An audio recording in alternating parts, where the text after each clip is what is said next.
السلام عليكم. كثير من البنات يتساءلن: ما الذي يجعل الرجل يفكر في الارتباط الجاد والزواج؟ هل توجد طريقة سحرية تجعل أي رجل يتقدم للخطوبة؟ الحقيقة أنه لا توجد وصفة سحرية، ولا توجد كلمات معينة إذا قلناها سيأتي الشخص الآخر ويقرر الزواج.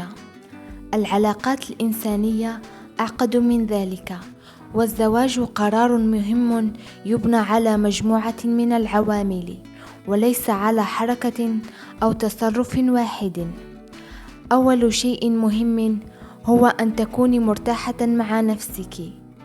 عندما تكونين واثقة من نفسك وتعرفين قيمتك، ينعكس ذلك على طريقة كلامك وتصرفاتك وحتى على حضورك. الثقة بالنفس لا تعني الغرور، بل تعني أن تعرفي أنك تستحقين الاحترام والتقدير.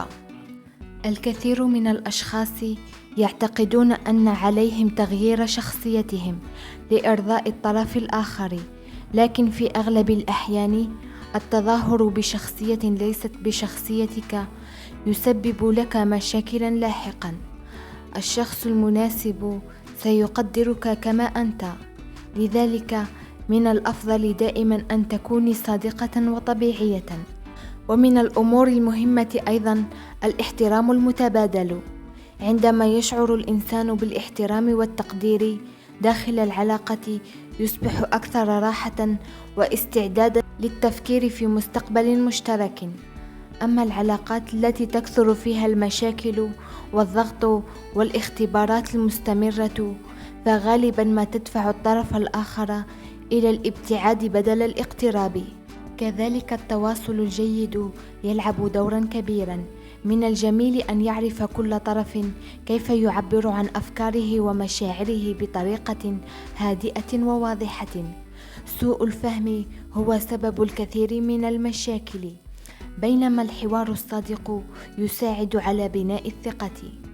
ومن الأخطاء الشائعة أن تجعل بعض الفتيات كل حياتهن تدور حول شخص واحد. من المهم أن يكون لديك أهدافك الخاصة واهتماماتك الخاصة وأشياء تستمتعين بها بعيدا عن العلاقة. عندما يكون للإنسان حياة متوازنة، يصبح أكثر جاذبية من الناحية النفسية وأكثر استقرارا. ولا ننسى أهمية النضج. الزواج ليس مجرد مشاعر أو إعجاب، بل مسؤولية وشراكة وتفاهم. لذلك الشخص الذي يفكر في الارتباط الجاد يبحث غالبا عن الاستقرار والاحترام والتفاهم أكثر مما يبحث عن الأمور السطحية. وفي النهاية، إذا كان هنالك شيء يزيد فرصة العلاقة الجادة، فهو أن تكوني أفضل نسخة من نفسك، وأن تبني علاقة على الصدق والاحترام والثقة.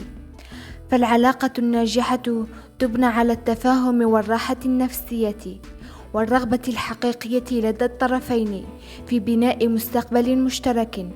إذا أعجبكم هذا الموضوع، شاركونا آراءكم في التعليقات، ولا تنسوا دعم القناة للمزيد من المحتوى حول تطوير الذات.